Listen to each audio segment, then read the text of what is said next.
Chimo Más, muy buenas. Hola, ¿qué tal? Buenas tardes. Es un placer para nosotros tenerte aquí. Tú eres médico, Ujú. para explicarlo. Has sido médico deportivo, has estado en muchísimos equipos de fútbol, entre ellos el Real Madrid. Y queremos un poco que durante la charla de hoy podamos, punto número uno, ver tu punto de vista desde la profesión del médico, alejándola un poco del deporte, y luego ya adentrarnos en donde tú de verdad te has especializado. El, Tú, viendo tu trayectoria como médico, ¿cómo la valoras hasta el día de hoy? Pues realmente yo personalmente no la puedo valorar. Lo único que te puedo decir es que me encanta mi profesión y me lo paso muy bien trabajando. Me encanta ser médico y disfruto muchísimo con mi trabajo. No sé cómo valorarme, cómo puntuarme, pero sí que es cierto que me encanta ser médico especialista en deporte, llevar a deportistas, trabajar con deportistas. También he hecho otro tipo de trabajos, ¿no? También he visto a gente que no son deportistas tratando lesiones muy parecidas a las del deporte, pero realmente al final eso lo tiene que juzgar la gente, los jugadores, que yo realmente digo, no me puedo calificar. Sí que te digo que como médico cada vez me doy cuenta de que sé menos y me gusta estudiar más y aprender más porque estamos en constante formación, ¿no? Y cuanto más te gusta algo, más quieres saber y más quieres trabajar en ese tipo de situaciones. ¿Y cuáles fueron tus inicios en el mundo de la medicina?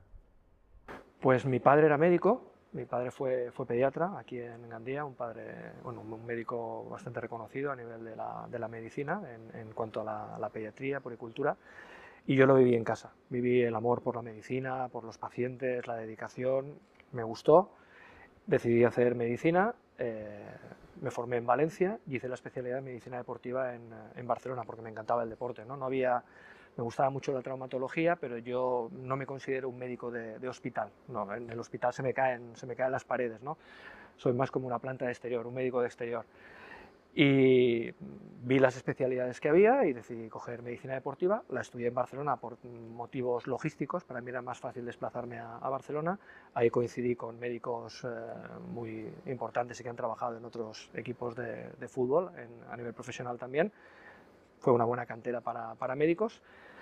Y mi primera así, incursión en el mundo del deporte así muy, muy, muy potente, te podría decir que fue la Copa América. Yo era el coordinador médico de la Copa América en Valencia, en la 32 Américas Cup, y estando encima de la lancha mía, de Cruz Roja, donde íbamos a atender cualquier evento que pudiera pasar, recibí la llamada de un equipo de fútbol del Levante.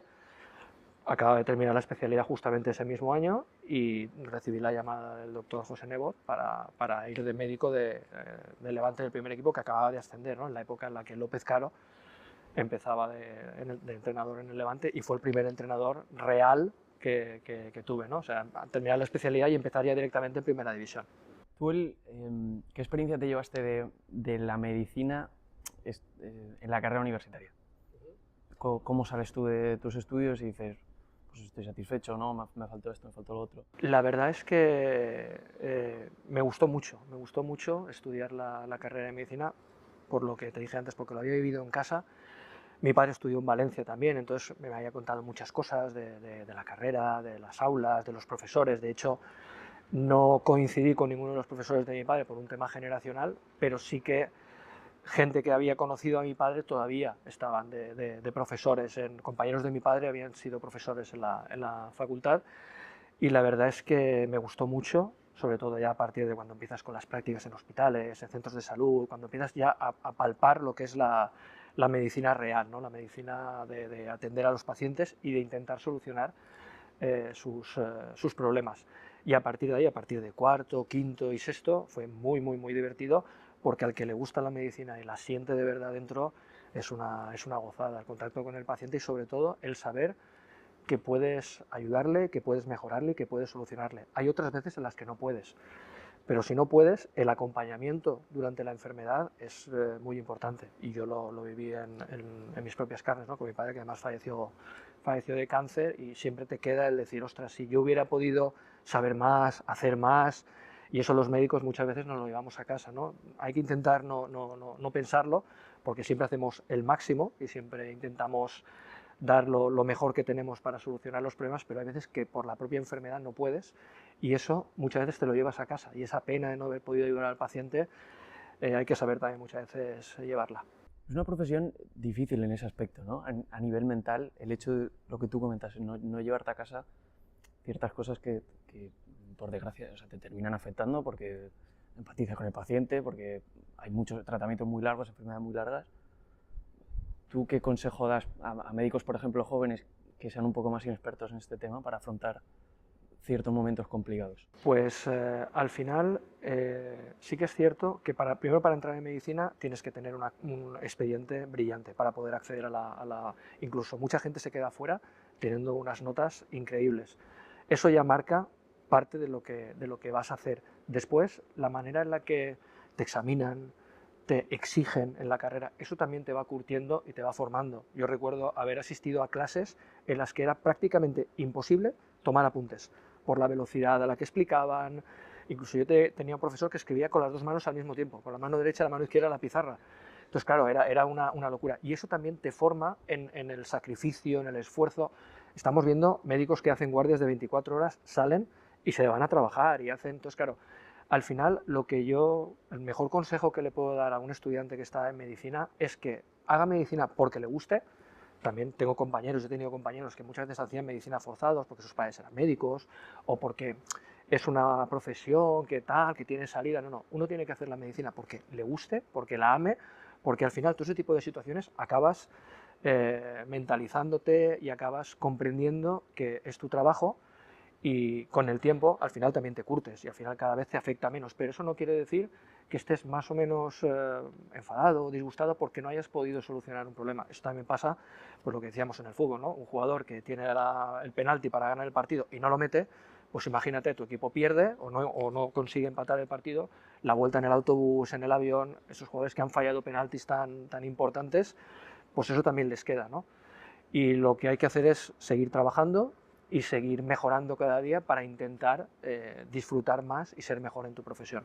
Aparte de ese esfuerzo, ¿qué otras virtudes tiene que tener un médico? Pues tiene que tener mucha paciencia, tiene que tener mucha empatía con los pacientes, porque date cuenta que la gente cuando va con un problema médico quiere que se lo solucionen. Y como hemos dicho, hay veces que puede ser, hay veces que no puede ser. También es verdad que en la medicina pública hoy en día hay muchísimos problemas, muchísimas listas de espera, y la gente hay veces que va muy forzada a que le solucionen ese problema. Ha pasado mucho tiempo, tienen muchos dolores, muchos problemas. Entonces, esa paciencia y esa empatía es fundamental, la comprensión. Y después, una cosa que se tiene o no se tiene es ¿cómo llamarlo? El detalle de poder detectar, de poder ver, ¿cómo lo llama mi mujer? El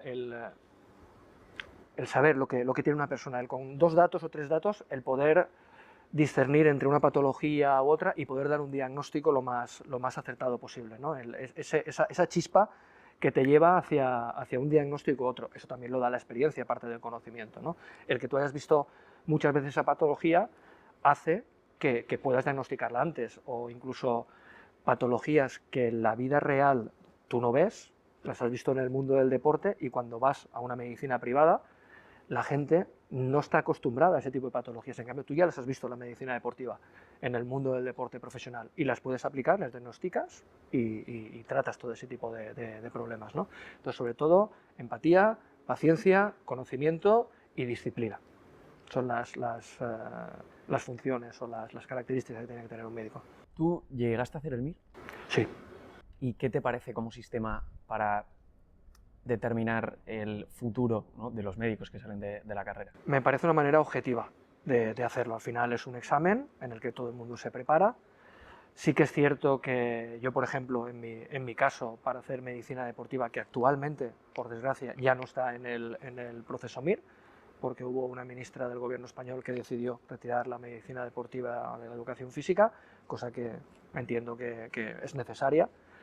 Pero bueno, al final yo me presenté al MIR, pues bueno, con lo que había estudiado en la carrera, no hacía los simulacros, ni llevaba esa disciplina, porque para mi especialidad no hacía falta una nota aún así saqué el 4000 y pico de MIR, Y bueno, me parece una manera justa en la que todos estamos en las mismas condiciones. Tienes tu expediente y luego pues te enfrentas a un examen que tiene un esfuerzo y cada uno pues busca lo que quiere, ¿no?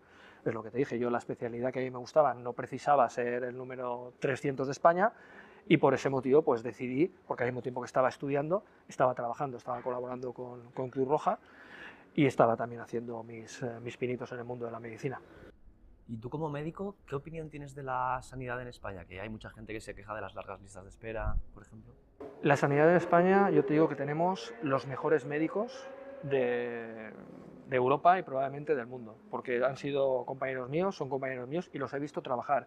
Y he coincidido con muchos de ellos en el exterior, en charlas, en conferencias. Los médicos españoles son muy buenos, tenemos una formación excelente. Lo que sí que es cierto es que, pues bueno, hacen falta más médicos y hay que pagarlos mucho más. Tenemos un nivel de atención muy alto, lo que sí que es cierto es que eso, pues bueno, hay que pagarlo, hay que gastarse dinero en métodos diagnósticos, hay que gastarse dinero en médicos y eso no depende de los médicos, porque médicos hay, y médicos muy buenos hay, lo que ocurre es que pues, hay que pagarlos y hay que gastarse dinero. Y aún así, la gente, hay mucho turismo médico que viene de otros países a España a tratarse, porque los médicos españoles son mundialmente reconocidos. Nos quieren en Francia, en Inglaterra, en Alemania, en Emiratos, bueno, por todo el mundo, ¿no? Tú el gremio del médico, ¿crees que vive bajo unas condiciones de trabajo justas? No porque hoy en día se están pagando unos sueldos y unos salarios que no son acorde con la formación y con la exigencia que se requiere. Yo he visto salarios de médicos, lo que te digo, sales de una guardia que tienes que hacer, tienes que trabajar, y tienes que rendir al máximo y ojo, no te puedes equivocar, porque si te equivocas, el que sufre los problemas o el que sufre las consecuencias es el paciente.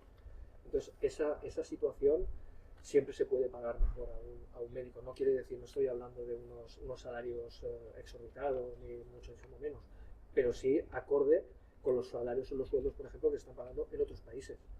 Muchos médicos españoles se tienen que ir a otros países porque en esos países sí que realmente se les paga lo que merece. Entonces, al final estamos hablando también de un tema económico, es fundamental. ¿El sueldo de un médico hoy en día en España es bajo? Respecto a otros salarios a lo mejor no es bajo, pero respecto de la responsabilidad y del trabajo que desarrolla, yo considero que sí que se puede mejorar bastante. ¿Cuál es la situación más al límite que has tenido como médico? Pues situaciones de reanimación cardiopulmonar de pacientes fallecidos y reanimarlos. Cuando he estado trabajando como médico en playas con Cruz Roja, lo que os comentaba, pues he llegado a tener paradas cardiorrespiratorias o ahogados que hemos conseguido revertirlos y hemos conseguido salvarles la vida. Entonces, claro, para eso, esa situación, hay veces en las que no he podido, porque la situación era ya dramática, ya había pasado tiempo suficiente como para no poder reanimar al paciente, pero aún así siempre se intenta. Pero ha habido otras situaciones en las que, bueno, ese día me costó dormir de la situación, ¿no? De decir, mira, he podido salvar a una persona, eso no se me olvidará en la vida, y los familiares de esa persona dándote las gracias por haber podido, pues bueno, ayudarles a que no perdieran a ese familiar, ¿no? Y al final tú lo único que hiciste es hacer lo que sabías, ¿sabes? Simplemente para lo que te habían enseñado y lo que estabas preparado para hacer. Tú, corrígeme si no es así, pero estás viendo en China en el momento en el que el COVID estalla. Justamente no. Yo vale. estuve en China, yo me fui de China en diciembre de 2019. O sea, un mes antes, prácticamente. Sí, pero ya se comentaba alguna cosa. De hecho, jugamos contra Wuhan en el mes de noviembre, a mitad de noviembre, ya jugamos contra el equipo de Wuhan. Y bueno, jugamos la final de Copa el 6 de diciembre o así, y el 8 ya estaba en España. Vine y ya se comentaba, ya se hablaba, pero realmente me pilló en España toda la pandemia. De hecho, me casé el 13 de marzo, justo el día de antes, estábamos solos en el juzgado, solos en el restaurante, o sea, fue curioso, fue curioso. ¿Qué cosas? Sí. ¿Y cómo se vivió eso desde el ámbito de los médicos, el COVID?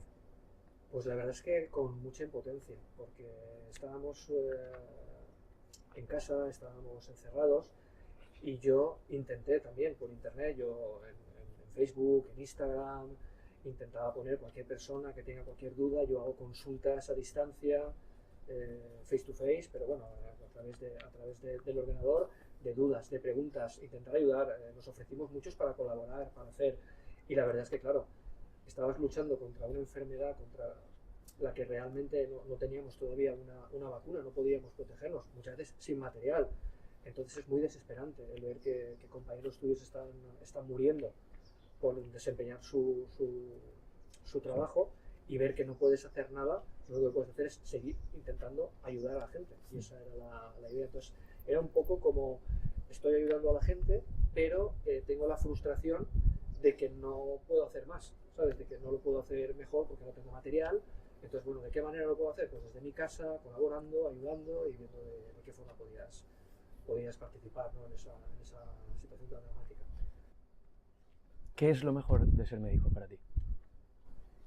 Lo mejor de ser médico es lo que te digo, el llegar a tu casa y saber que has ayudado a la gente y que has solucionado problemas, que con los conocimientos que tienes, con ese don que te ha dado la naturaleza, con esa capacidad, el poder ayudar a la gente y la satisfacción del paciente, aunque no te lo diga, aunque no te diga doctor, qué bien, porque muchos te lo dicen y son muy agradecidos, pero el encontrarte a un paciente que viene de 4 consultas o que no consiguen el diagnóstico, porque hay veces que los diagnósticos no son sencillos, lo que te decía, hay patologías que en la medicina normal de la calle no se conocen, y el ir a un médico que sí que las ha visto en el mundo del deporte y darle una solución, ese día pues lo mismo, te vas a casa diciendo, ostras, lo que sé, lo que he estudiado, he conseguido ayudar a esta persona. Esa es la mayor satisfacción, el poder ayudar a la gente y sobre todo ayudarle en cuanto a problemas de salud, que son, tienes problemas económicos, tienes problemas, no sé, pero los problemas de salud son para mí los más importantes, porque sin salud no hay nada. Dicen que, bueno, el otro día escuché una frase que tienes muchos problemas hasta que tienes un problema de salud, que entonces solo tienes un problema. Exacto, eso es. O sea, es la única cosa que el dinero muchas veces no puede solucionar, los problemas de salud. ¿Cómo de importante es el deporte en la salud de una persona? Fundamental, fundamental. El deporte es salud. El deporte es una medicina que es gratis y que es buena para todos. Evidentemente, no todos los deportes son buenos para todas las personas. Como especialista en medicina deportiva siempre me gusta decir lo mismo.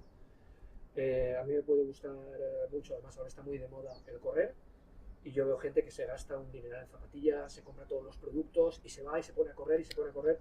Lo primero que hay que hacer es hacerse un buen chequeo médico, un buen control médico, una prueba de esfuerzo, una analítica y ver las condiciones en las que está uno. Porque, por desgracia, en muchísimas carreras o muchísimas competiciones populares siempre vemos paciente fallece durante la carrera pues porque a lo mejor no se ha hecho una prueba de esfuerzo. Una prueba de esfuerzo hoy en España, pues no sé, está entre los 80 y los 150 euros. ¿Cuánto valen las zapatillas último modelo, de espuma, de no sé qué? Pues valen más de 200 euros. Pues lo primero que hay que hacer es hacerse un buen chequeo médico, ver que uno está en condiciones para desarrollar el deporte que quiere, para correr. Correr es muy barato. Correr es, pues bueno, las zapatillas, las pruebas médicas y a correr, que tienes toda la distancia del mundo para poder hacer. También está el tema de, ahora está muy de moda el CrossFit. Todo el mundo hace CrossFit. Pues el CrossFit es un deporte que es muy lesivo y muy dañino para muchas articulaciones. La gente también tiene que estar preparada para eso. Uno no puede coger y decir, venga, voy a hacer CrossFit. Necesitas una adaptación previa.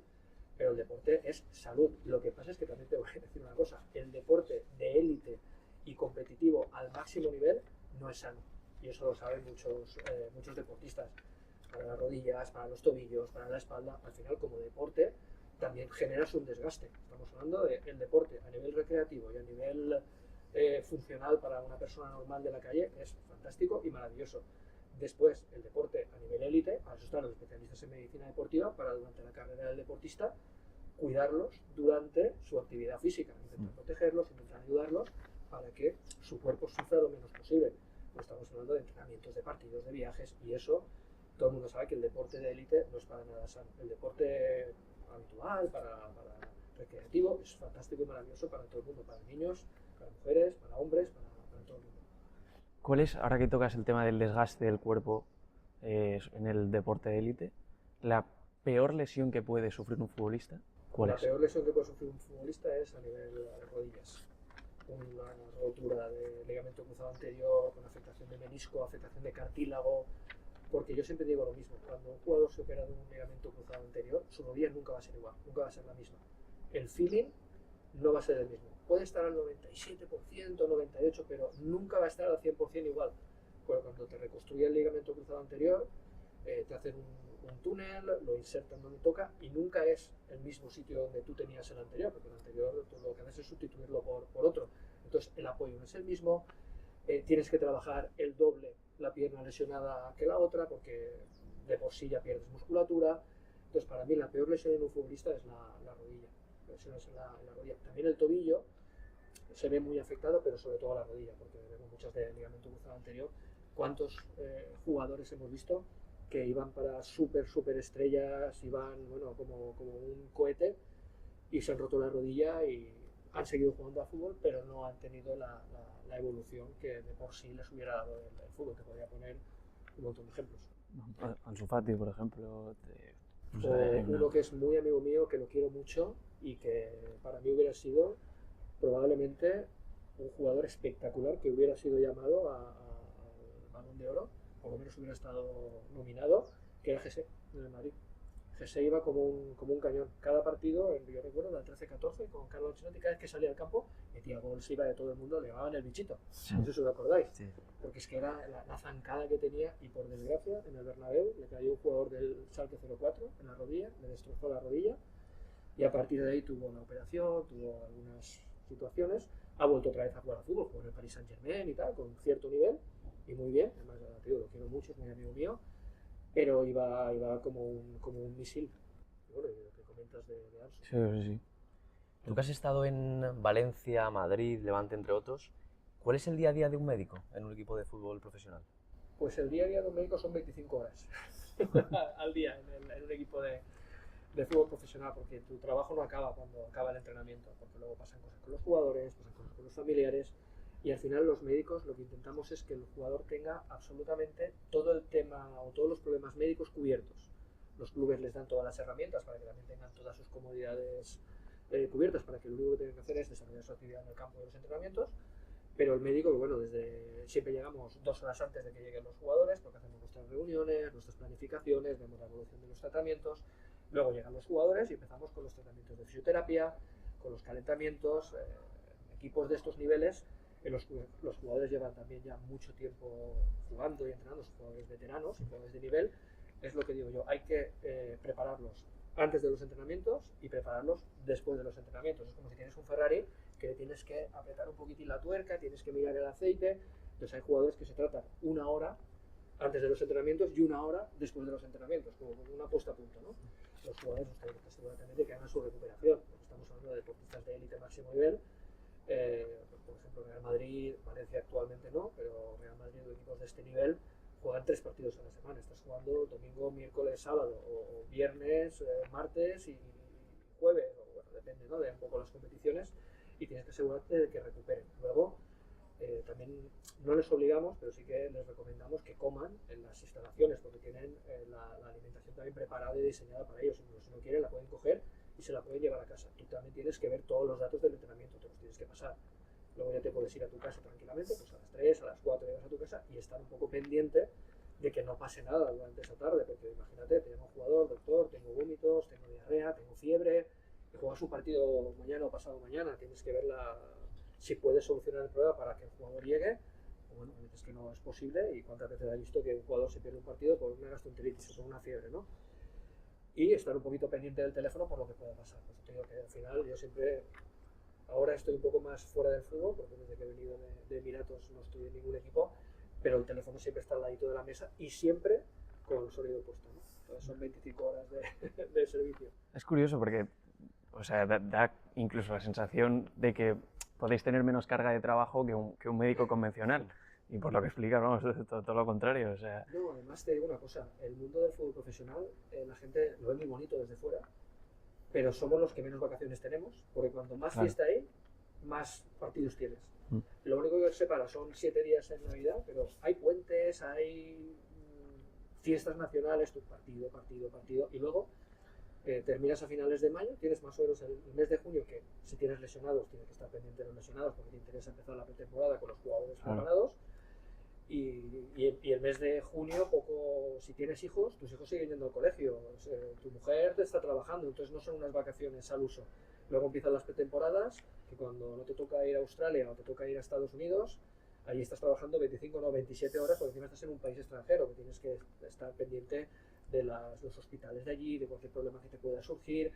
Y luego empieza la liga y empieza todo, bueno, está todo el mundo en la playa y tú estás entrenando con el calor, no es tan bonito como lo pintan, ¿no?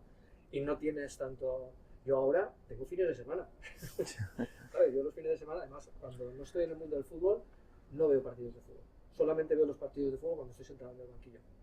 Antes sí que los veía, pero ahora ya, después de más de 1000 y pico partidos sentado en un banquillo... No puedes más.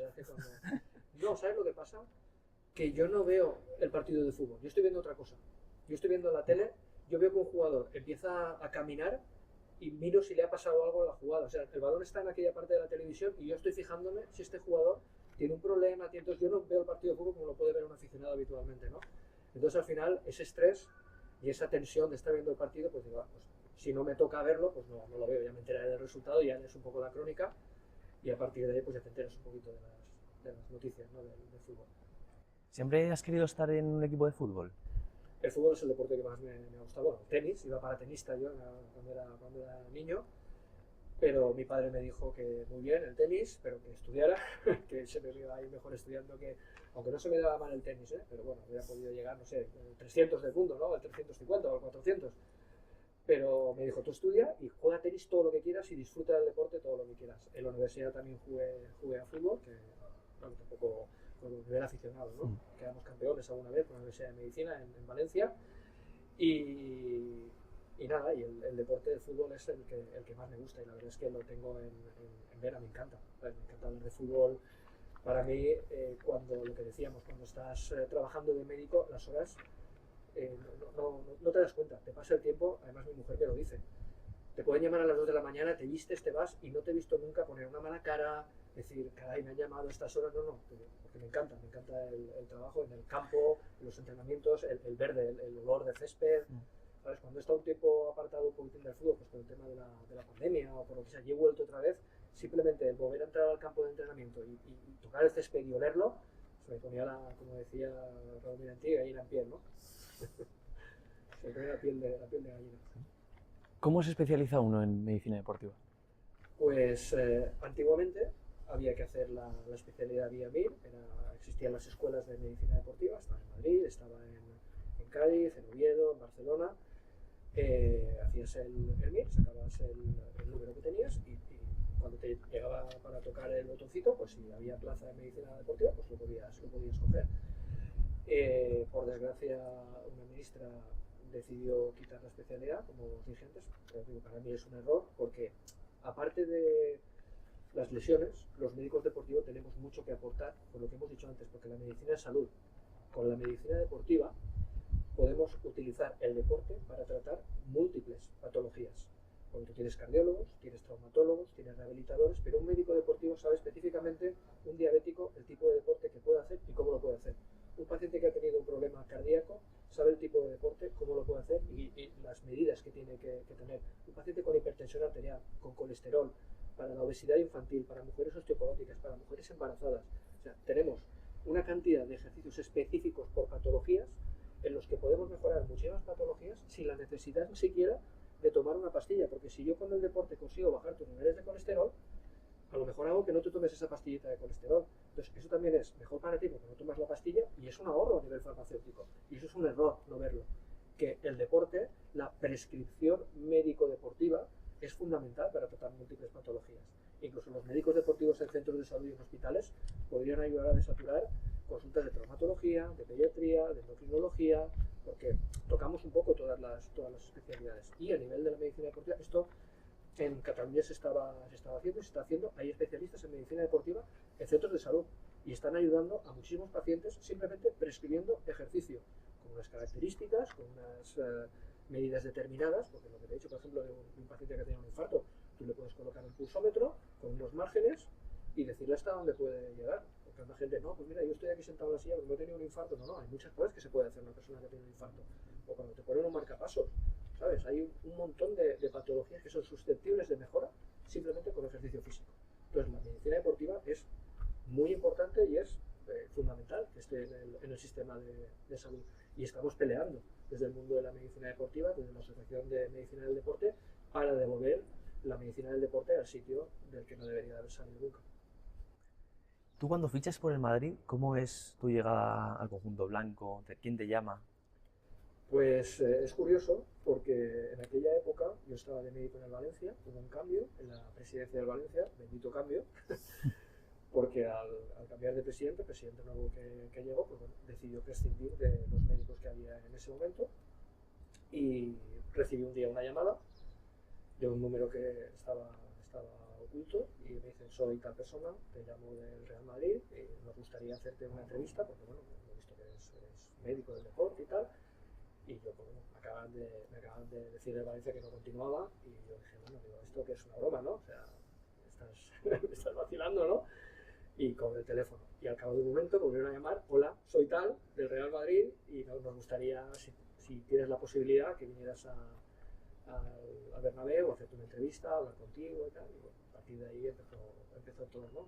Me desplacé a Madrid el día siguiente, me hicieron la entrevista bueno, jefe de los servicios médicos y también después el personal, la gente del Real Madrid, y a partir de ahí pues ya empezó la vida en el Real Madrid. Yo venía ya eso fue en el 2013, la temporada 2013-14, yo desde 2006 estaba ya en el Levante, Valencia, Levante, Castellón, Pamesa Valencia, antiguo Pamesa Valencia y Valencia, antes del Madrid. Cuando llegas al Madrid, tú coincides con Cristiano. ¿Cuál es tu primera toma de contacto con él? Fue muy divertido porque, claro, yo Cristiano había coincidido con él en otros equipos. Eso que hay veces que lo ves y dices, ostras, Cristiano Ronaldo, ¿no?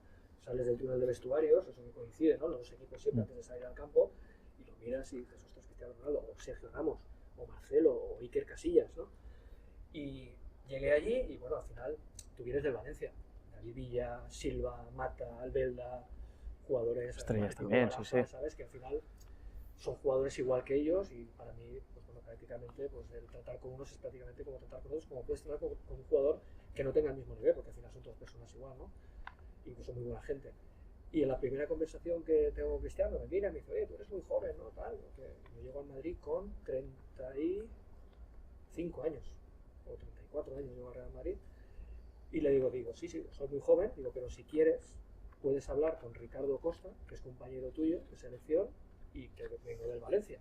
Pues sí, le voy a preguntar a Ricardo a ver qué tal. Y al día siguiente me vio y me dice, he hablado con Ricardo Costa y me ha dicho que me puedo fiar completamente. O sea que fíjate, claro, me vio igual como Carlos me vio, me dijo, dice, tú eres muy joven, ¿no? Y le dije, hombre, digo, Carlos, digo, soy muy joven, digo, pero no sé si te acuerdas que la temporada pasada estuvimos a punto de eliminaros a vosotros el Paris Saint-Germain en el Parque de los Príncipes, que nos faltaron 10 minutos para poder eliminaros. Es verdad, me acuerdo de ti, me acuerdo que estabas con Ernesto Valverde, ¿no? Digo, sí, estaba con... que para mí Valverde es un entrenador espectacular. Ernesto es un crack, como persona, como entrenador. La verdad es que lo quiero mucho a todos los entrenadores, pero con Ernesto la verdad es que tengo una relación increíble, muy buen tío. Y con Carlos también, Carlos es espectacular.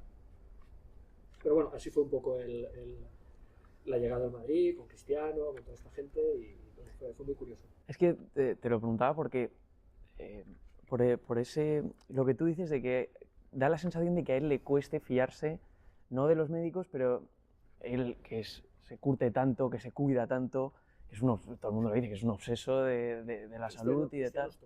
Cristiano es top, como futbolista y como persona. Lo que pasa es que hay gente que tiene una imagen de él, que bueno, yo que he vivido el día a día con él, no tiene absolutamente nada que ver esa imagen. Para mí Cristiano es top. El llegar de un viaje a las 3 de la mañana o a las 4 de la mañana y hacerse un tratamiento, bajar a las piscinas para hacer recuperación, porque él sabe que su cuerpo es su herramienta de trabajo. Lo estáis viendo, está en Al-Nassr con 40 años, compitiendo, metiendo goles en la selección. Cristiano Ronaldo es... mucha gente tiene que tomar ejemplo de Cristiano, y como persona yo no tengo absolutamente nada malo que decir, al revés, solamente cosas buenas. Y lo bueno que tiene con esa exigencia, porque él se exige lo máximo él, y aparte de exigirse lo máximo, lo exige a la gente que tiene alrededor, y a mí eso me parece muy bien, porque eso hace que estés en constante formación y que estés siempre alerta para hacer las cosas lo mejor posible, porque si no te exigen, te relajas y hay cosas que sí te pueden pasar. Y que él sea tan exigente consigo mismo y con lo que le rodea hace que él mejore como deportista y mejore a todo lo que tiene alrededor, ¿no? Hay cosas que la gente no sabe que ha hecho él, cosas benéficas que él no las cuenta y no las dice. Por un tema personal aquí de Gandía ayudó a un nene de aquí, espectacular, espectacular. Y eso no sale en ningún sitio, no se ve en ningún sitio de nada. O sea que imaginaros, es un crack.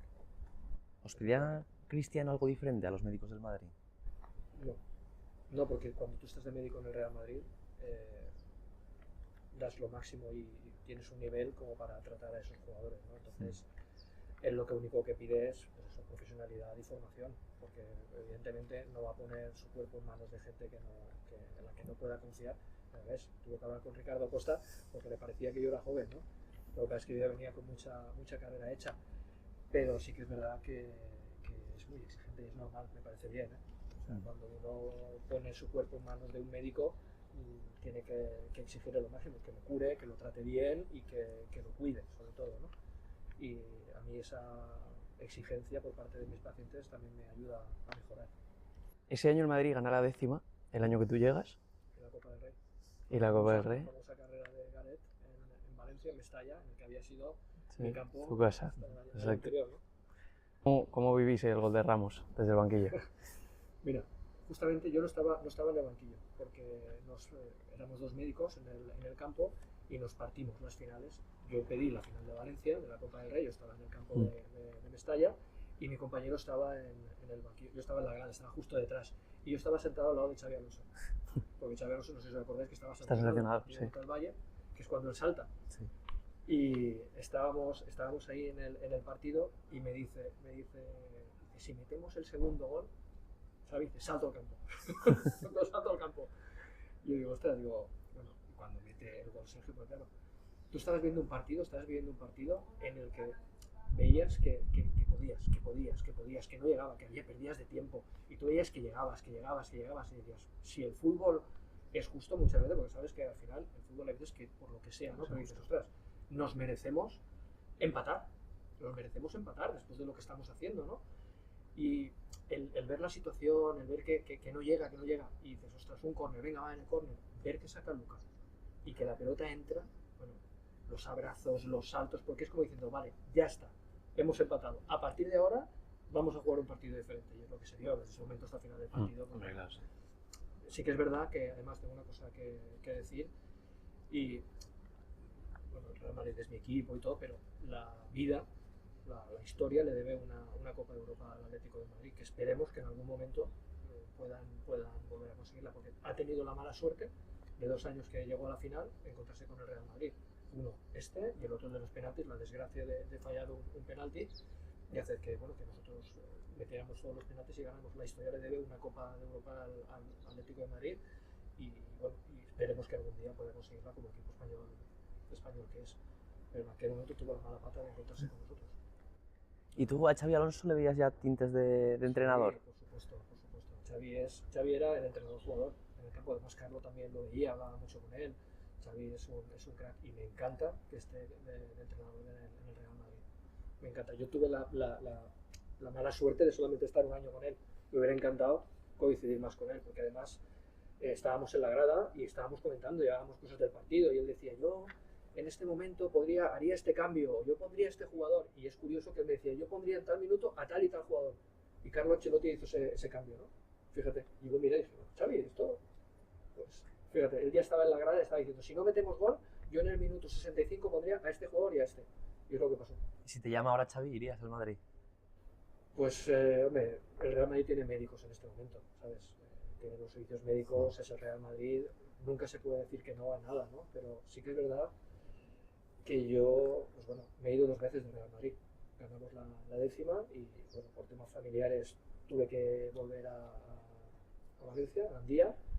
Pasó un año y luego volví otra vez al Real Madrid, y ya después de haber estado en la época de Benítez, de Zidane, en la que ganamos todo, tuve una oferta irrechazable de China y me tuve que ir a mitad de temporada. Entonces, bueno, el Real Madrid para mí es el mejor club español que hay, es el mejor club del mundo. Yo tengo corazón madridista, además desde pequeño también era el equipo que me gustaba, y nunca se puede decir de este agua no beberé, pero bueno, no lo sé, el Real Madrid tiene unos médicos fantásticos y bueno, no lo sé, nunca, esa situación habría que planteársela, pero yo no quiero entrar en esa, porque es lo que te digo, tienen médicos fantásticos que están haciendo lo mejor que pueden para que los jugadores estén a tope y ya está.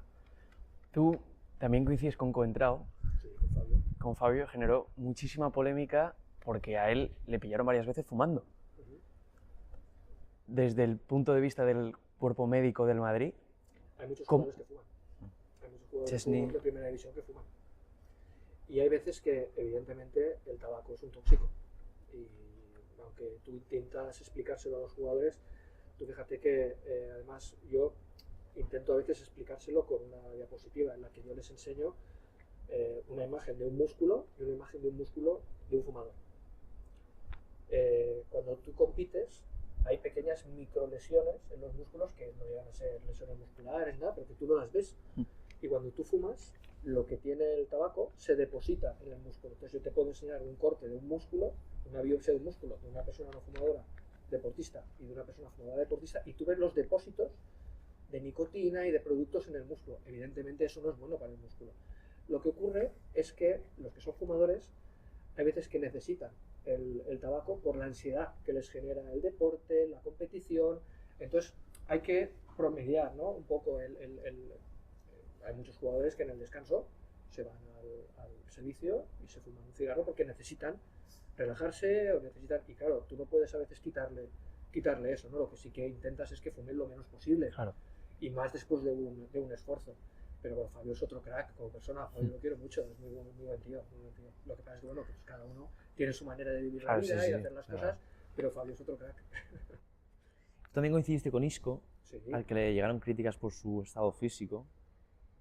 ¿Tú crees Yo coincidí con Isco en el Valencia y en el Madrid, en los dos sitios. ¿Crees que se cuidaba lo suficiente? Isco también es que tiene un cuerpo privilegiado para el fútbol, ¿sabes? Tiene lo llamaban magia, ¿sabes? Tú lo ves caminar y dices, ostras, camina como con las piernas arqueadas y tal. Y dices, es un milagro que pueda caminar, pues juega al fútbol espectacular. Y en la época en la que estaba con nosotros en el Madrid, no pasaba ni por las camillas, no tuvo ninguna lesión con nosotros, nada, cero.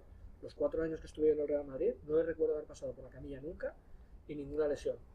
Y cuidarse, pues bueno, al final también cada uno tiene un poco el cuerpo que tiene. Y Isco cumplía todas las normativas que le marcábamos nosotros, la suplementación, se pesaba, se hacían los controles de antropometría, y hay veces que hay jugadores que tienen unas características de tejido graso en su cuerpo diferentes, pero aún así, teniendo un poquito más grasa que podía tener, por ejemplo, Cristiano, claro, tú comparas el cuerpo de uno y el cuerpo de otro, pero después veías a Isco jugando en el campo y es un espectáculo, ¿sabes? La magia. Y ahora el caso de Yeray, que ha salido positivo por dopaje por un tratamiento de alopecia. ¿Crees que la sanción es demasiado grande? También ahora ha habido aparte de este jugador, ha habido un jugador que ha hecho unas declaraciones, un jugador que en Sevilla, ¿no? el Papu Gómez. Que dice que si tomó un jarabe para la tos, que yo creo que el mundo del doping no debería de coexistir en el deporte profesional, porque muchas sustancias dopantes son dañinas para la salud. Lo que sí que entiendo es que habría que intentar reestructurar un poco las sanciones y ver en función de la sustancia o de la situación lo que provoca y la sanción que conlleva, ¿no? Porque a veces, lo que decía, uno toma cocaína, que para mí la cocaína o el cannabis es muchísimo más dañina para el cuerpo que un jarabe para la tos, y la sanción es completamente diferente. Pues ese tipo de situaciones deberían de controlarse y sancionarse de otra manera, ¿no? Yo creo que habría que hacer una revisión dentro de WADA para valorar ese tipo de situaciones, y evidentemente consumir ese tipo de tóxicos. Yo no te digo que tengan que sancionarlos ya de por vida, pero me parece una barbaridad que un jugador de fútbol consuma cannabis o cocaína, ¿no? Más que un jarabe para la tos, ¿sabes? ¿Tú crees que los famosos vendajes de los jugadores del Barça pueden ser signos de dopaje? En absoluto. Yo, desde mi punto de vista, no, porque muchas veces hay jugadores que los entrenamientos se caen y apoyan y se tienen daño en la muñeca. Otros los utilizan como amuletos. Yo tenía jugadores que se vendaban las muñecas, y cuando le vendaba la muñeca me hacía que se la vendara yo y que le escribiera cosas en el vendaje y se lo tapara. ¿Sabes? Pues apúntame el nombre de mis hijos, apúntame. Entonces, hay veces también te da algo de seguridad, porque hay veces que muchos de esos jugadores van al suelo. Un apoyo y una caída con la muñeca es muy complicado. Hay otras vías de acceso a las venas mucho más fáciles que las de la muñeca. ¿sabes?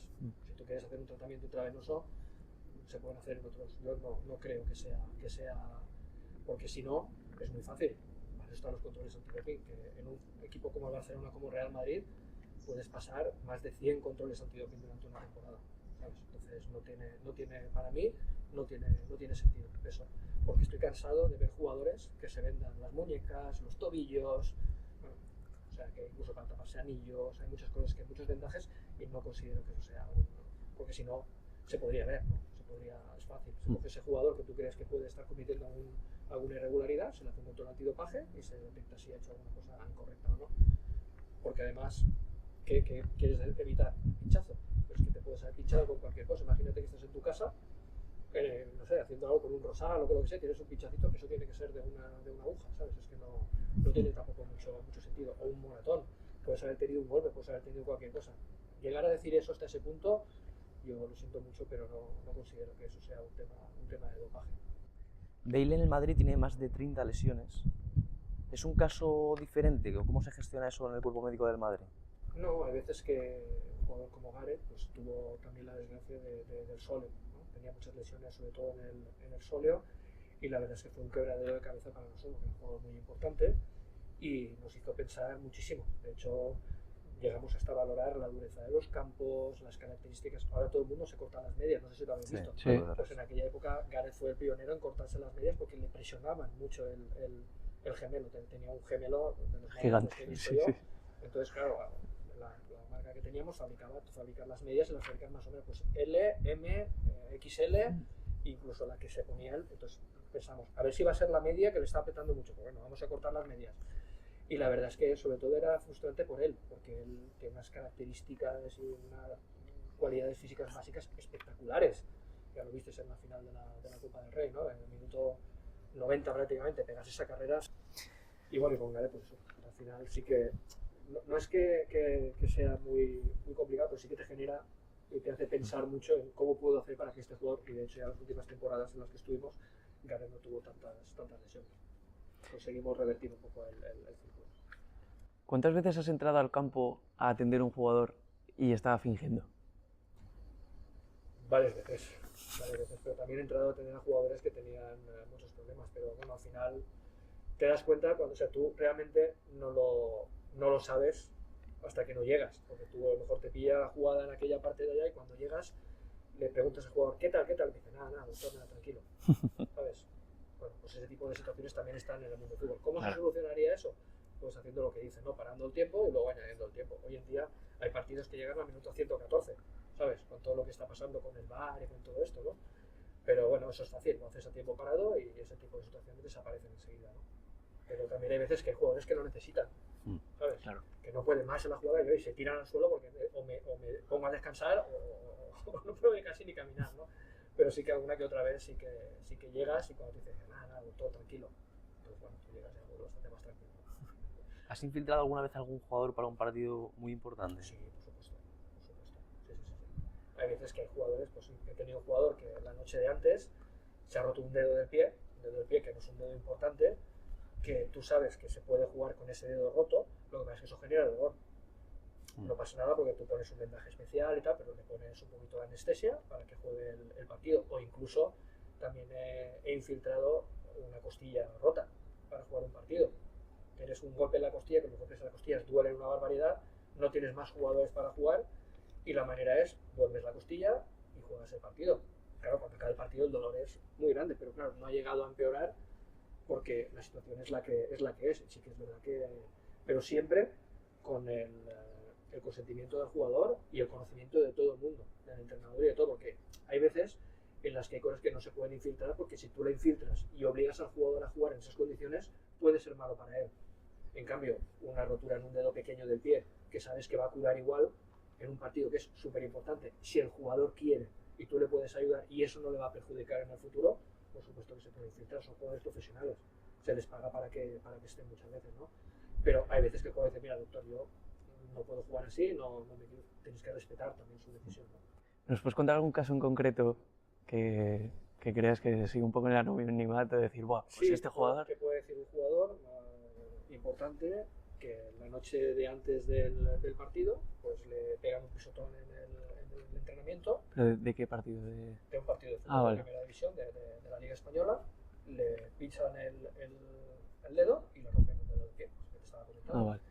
Esa misma noche decidimos hacerle un tratamiento, ponerle un antiinflamatorio y decidimos infiltrar el dedo antes del partido, probar en el calentamiento y si va bien, en la segunda parte, claro, las esas duran un tiempo, ¿no? Pues ese partido se gana 4-1 con 3 goles de ese jugador. Imagínate.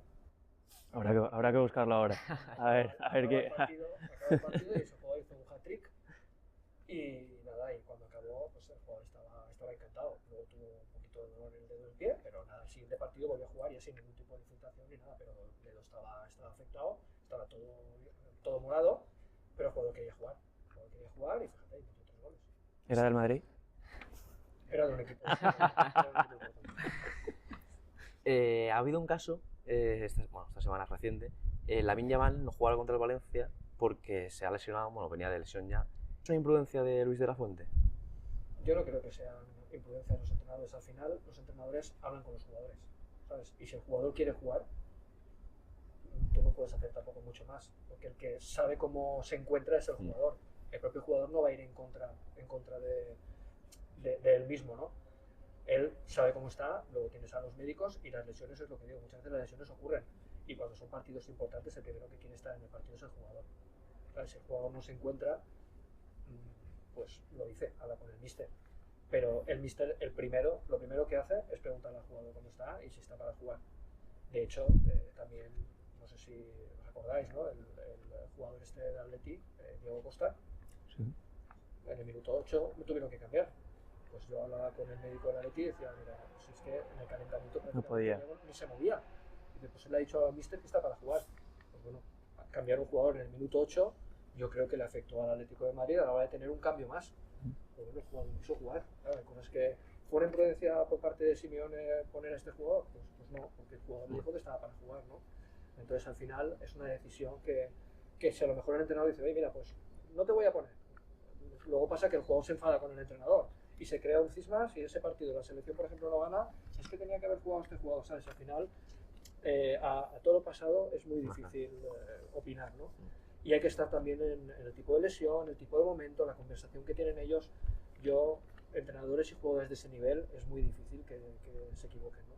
Sí que a veces que hay jugadores que tú los envías a la selección tocados, muy tocados, que das una serie de recomendaciones, pero claro, al final estamos en las mismas. El jugador es el que decide si juega o no juega. Tú no puedes obligar a un jugador a jugar si el jugador no quiere. Entonces, si el jugador te dice que está. ¿Cómo es la comunicación entre los médicos de las selecciones y los médicos de los clubes? Fluida, completamente fluida. Cuando tú tienes algo que decir a ellos, claro, tú no puedes enviar al jugador. Si tienes una información médica que darles, que crees que les puede ayudar, esa información médica se comparte con ellos para que ellos tengan toda la información. De hecho, ha llegado incluso a pasar que tú tienes un jugador que está lesionado, que no está entrenando, y los propios médicos de la selección hacen que viaje porque quieren constatar, porque esto pasa cuando es un jugador importante por lo que sea, a veces que pasa, y evidentemente se fían de lo que les dices, ¿no? Pero necesitan tener unas pruebas, o por lo menos ver las pruebas en las que se acredite que ese jugador está realmente lesionado, pero la comunicación es completamente fluida. Somos compañeros y compartimos la información, porque los jugadores nos autorizan a compartir esa información, ¿no? ¿Puede ser un médico deportivo del Barça y estar en el Madrid? Sí, al final somos profesionales, ¿sabes? Tú haces tu trabajo y evidentemente el corazón es una cosa, pero yo no veo por qué no. Igual como un jugador del Barça juega en el Madrid o al revés, ¿no? Al final son profesionales, muchos jugadores tienen su equipo y no tengo por qué hacer, porque además una cosa que es fundamental en los médicos es primum non nocere, o sea, lo primero es no hacer daño. Entonces yo no voy a ir en contra de mis propios intereses. Yo soy un profesional y al final el equipo que me paga es el equipo por el que yo tengo que dar absolutamente todo. Yo cuando he jugado con el Levante contra el Valencia, o con el Valencia contra el Madrid, o con el Madrid contra el Valencia, pues bueno, aunque eres valenciano, pues lo que quieres es ganar ese partido, porque es tu equipo de Madrid, que vas a ganar al Valencia porque te interesa, y luego quieres que el Valencia gane todos los partidos y ya está. Sabes que al final, pues bueno, pues muy valenciano que seas, tu equipo en ese momento es el Real Madrid, ¿no? O el Valencia lo mismo, pues te puede gustar el Real Madrid. Yo recuerdo un partido, siendo más o menos fan del Real Madrid, con el Levante ganar 0-1 en el Bernabéu, siendo ahí y viendo ahí con Fabio Capello el gol de salvavidas de penalti, que estuvimos defendiendo todo el partido. ¿Ves? En ese partido hubo que otro jugador no tenía nada en el campo. Pero bueno, al final ganas ese partido y le estás ganando Real Madrid en el Bernabéu con el Levante, ¿sabes? Entonces, claro, que tú eres un profesional y yo ese día lo celebré, bueno, ganar al Real Madrid, ¿no? Con un equipo muy inferior como era el Levante en ese momento, ¿no? ¿Qué entrenador o jugador dentro de todos tus años en el fútbol de élite te ha sorprendido más? Jugador, por ejemplo, José. Porque José, jugador joven de la cantera, ver el potencial que tenía ese chico, increíble, increíble. Como jugador, como lo que veías en el campo de él, me sorprendió muchísimo, porque la verdad es que yo no lo conocía, era un jugador que venía del Castilla, no era un jugador mediático en ese momento, y como que subía al Castilla al Real Madrid, y esa temporada pues entró dentro de la plantilla del Real Madrid, y me sorprendió mucho la evolución que tuvo, porque empezó que prácticamente no jugaba nada, y durante la temporada se fue ganando sus minutos, minutos que salía 10 minutos, metía un gol, salía 5 minutos, metía un gol, salía 15, metía un gol. Era un jugador que era el jugador número 12, el primero en sacarlo, el primer cambio era José para salir al campo. Me sorprendió muchísimo. Y como entrenadores, la verdad es que Ernesto, espectacular como entrenador, como persona. He tenido entrenadores buenísimos, me llevo muy bien con todos, pero sí que es verdad que a veces que el feeling, la relación, el momentos de la temporada, pues te da tienes como más tendencia o más carencia hacia uno que otro. Ernesto me sorprendió muchísimo como lo veía, ¿no? Lo ves en la tele, parece como muy serio, ¿no? Cuando habla en ruedas de prensa, ¿verdad? Pero en el día a día es espectacular como persona. Y Carlo Ancelotti también, bueno, espectacular, increíble. Zidane también, ¿sabes? Al final, Zidane también parece muy serio, pero de puertas para adentro es un tío más gracioso. Entonces, hay jugador por jugador, José, espectacular. O sea, la progresión que tuvo ese chico en un año fue increíble, no lo había visto yo en ningún jugador. O sea, el entrar en la primera plantilla del Real Madrid, le vino espectacular a ese chico. Luego, para terminar, hacemos siempre dos preguntas, que son las mismas. La primera es, ¿cuál es el mejor consejo que a ti te han dado? El mejor consejo que a mí me han dado. Difícil. Difícil. Bueno, que mira, además, en el mundo de la medicina deportiva y en cuanto a mi trabajo, Manolo Llorente, el presidente de Valencia, siempre me ha dicho que perseverara y que intentara siempre la excelencia en mi trabajo y la máxima exigencia. Eso me dijo. Me decía, Chimo, persevera, trabaja, persevera, autoexígete el máximo y siempre te irá bien. Y la verdad es que le hice caso y bueno, Mal nota yo. en mi trabajo bueno, no me ha ido mal, ¿no? Nah. Y Manolo era otro de los presidentes que era muy exigente, me hizo crecer muchísimo como persona y como médico. Ese es un consejo, la autoexigencia y la perseverancia. ¿Y a quién te gustaría que entrevistásemos? ¿A quién me gustaría que entrevistaseis? ¿En cuanto a qué? O sea, esto es un poco para nominar a alguien que tú crees que tenga una historia buena que contar, que pueda inspirar a jóvenes, a ayudarles a encontrar su vocación. Marcelo es un crack. Ojalá Marcelo. Ojalá puedas entrevistar a Marcelo. Marcelito es un espectáculo. Como persona, como futbolista, bueno. Marcelo es otro de los que me enseñó a mí, para que os hagáis una idea, a entender al jugador de fútbol. Porque al final los médicos en nuestra cabeza tenemos unos plazos, ¿no? Tú te lesionas, una lesión en el bíceps femoral, 14, 15, 17, 18 días, y Marcelo era el jugador que a los 3 días de haberse lesionado ya quería coger y tocar el balón. Y yo, pero ¿estás loco? ¿Cómo vas a hacer? Doctor, que yo me conozco. Y he llegado a tener enfrentamientos con él de enfadarme, de decir que no quiero que me hagas esto, pero doctor, que yo me conozco. Y al final, a lo mejor el tío en 11 días o en 12 días está recuperado y está para competir. Y al final dije, Marcelo, tío, tenías toda la razón. Y a partir de ahí, lo que él me decía de sus sensaciones, yo trabajaba, o sea, me olvidaba de mis protocolos y trabajaba con sus sensaciones. Bueno, yo quería hacerte una pregunta, como valencianista que soy. ¿Sí? Y es que tú coincides con Alcácer en el Valencia y luego también en el Sharjah. Sí. Paco es muy amigo mío, ¿eh? ¿Te ha confesado alguna vez que se arrepiente de irse del Valencia? No arrepentirse, pero sí que es verdad que Paco en aquel momento, es la opinión mía, porque de eso realmente no hemos hablado demasiado. Paco en aquel momento era la figura del Valencia, era el jugador franquicia del Valencia, ¿no? Y sí que es cierto que en Valencia tenemos la tendencia de pensar de que son nuestros jugadores y se tienen que quedar siempre y no pueden perseverar ni pueden mejorar. Y tal vez habría que preguntarle a una persona que es muy valencianista si está en el trabajo de su vida, si te ofrecieran la posibilidad de mejorar y de tener más aspiraciones y ganar más dinero y poder ganar más títulos, si dejarías tu trabajo o dirías, no, no, me quedo aquí en mi trabajo porque yo soy... Entonces hay que ponerse muchas veces en la piel del jugador.